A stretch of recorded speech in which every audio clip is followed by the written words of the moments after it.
Hey, what's up guys? I just saw Star Wars The Last Jedi, and I can't wait to give you my non-spoiler review of it, so let's get right into it. Star Wars The Last Jedi. So Star Wars The Last Jedi picks up right where Episode 7 left off. The First Order has gained a lot of power and now reigns. The Resistance, is trying to escape them at every turn, while Rey is still away on the unknown island looking for Luke Skywalker to hopefully help them. So what did I think about this movie? Well, I really liked it. I did feel like it was a filler movie for what happens in between the first and the third movie in a trilogy, but just like how The Empire Strikes Back was a great filler movie in between A New Hope and Return of the Jedi, so was this movie. For most of the 2 hours and 33 minutes of this movie, which I think is the longest Star Wars movie to date, it was a non-stop, edge-of-your-seat thrill ride the entire time. There was never a dull moment, except for a little bit, which I'm about to get into. So there's this whole storyline with Finn and this new character Rose, who works for the Resistance as a maintenance worker. They go on a mission to help the Resistance, and the whole time, all the stuff with them on this planet I thought was very weak, and it slowed the movie down just a little bit. It was for like 20 minutes of the movie in the first act, and for those of you who have seen the movie, I think you know what part I'm talking about. At the same time though, I do understand why that part was in there because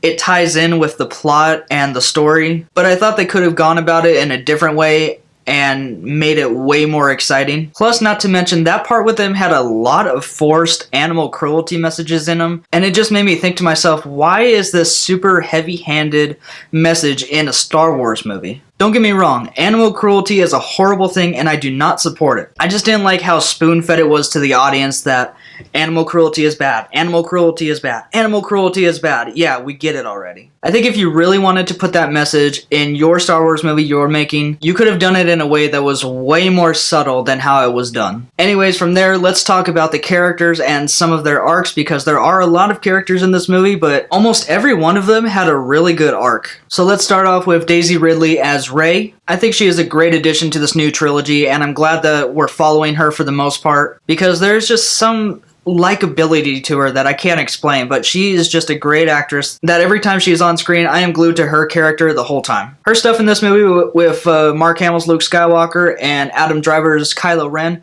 were probably the best parts in this movie. Whenever those characters were interacting with each other, I was invested probably the most I was throughout the whole movie. Mark Hamill as Luke Skywalker did a fantastic job. It's been many years since we last saw him in Return of the Jedi, and he has changed a lot, but I enjoyed what him and Rian Johnson did with the character in this movie. Some of it was risky because some of it wasn't like Luke Skywalker at all, but I'm glad we got to see a different side to him than how he was as the old Luke Skywalker.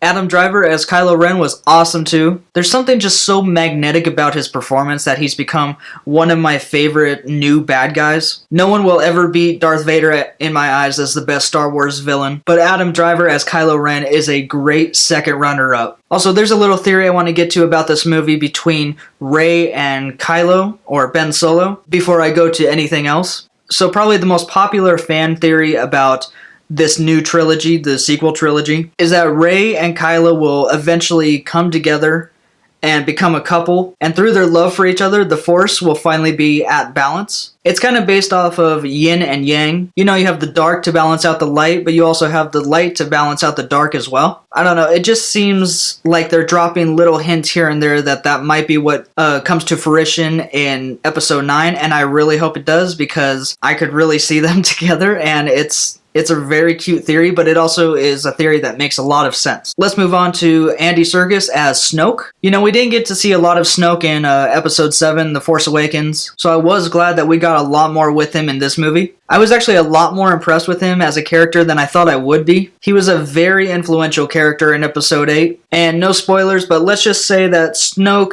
instigated a lot of things between a few characters in this movie. Let's move on to Carrie Fisher as General Leia. Rest in peace, Carrie Fisher. She did a great job in this movie, and it's really sad that this is her last movie. And just knowing that it's her last movie before she died, I could tell in this movie that she kind of was on the verge of you know, her voice in this movie compared to The Force Awakens was just a lot shakier, and you could tell she's just getting to that point where it's almost the end. And it's just really sad because she was really a great actress and she was really funny, and it's sad to see her not be a part of Star Wars or any other movies. But she will be greatly missed, and she did a great job in this movie. If you stay halfway through the credits, there is a tribute for her in the credits. It says, "In loving memory of our princess, Carrie Fisher," which I thought was great. It was really nice. Let's move on to John Boyega as Finn. I thought he did pretty good in this movie. They toned him down a little bit from episode 7. He's not as boisterous and silly, but he did great too. Kelly Marie Tran as the new character, Rose. She was great. Like I said, I wasn't as invested in Rose and Finn's storyline throughout this movie, but I do understand why it's in there, so...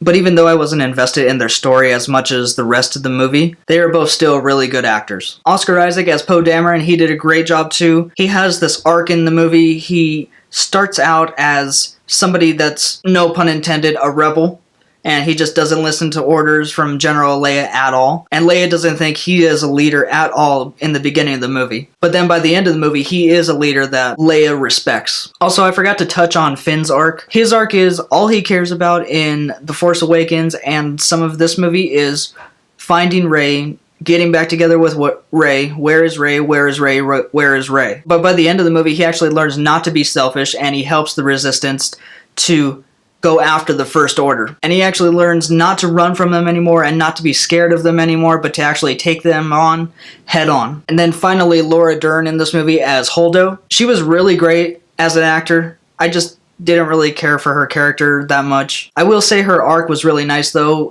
It really misdirected me a lot. She starts out and you think she's just this horrible bitch, but then by the end of the movie you understand her motivation and you understand why she's doing what she's doing. And it kind of made me take a step back and be all like, wow, I was really judgmental of her when I probably shouldn't have been. Anyways, I think that's all the characters. If I'm missing any, I'm really sorry. That I'm filming this really late. I'm pretty tired.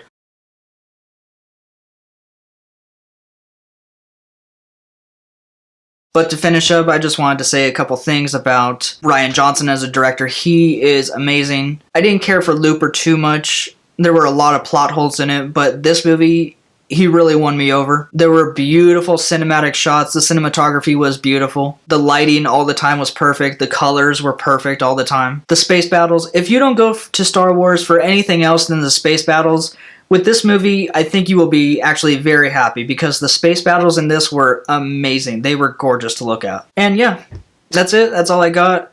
Go out and see this movie right away. It's really good, and I recommend it to anybody. Maybe watch The Force Awakens first just so you know where all the characters are at, but other than that, I thought it was a great movie. I'm going to give Star Wars The Last Jedi an A-. Alright guys, that's it for this week. I don't know if I will be back next week or the week after that. It's getting pretty close to Christmas, but maybe I will do a spoiler review of this movie sometime down the line. But yeah, other than that, like, comment, and subscribe. Happy holidays, and I'll see you guys next time. Bye.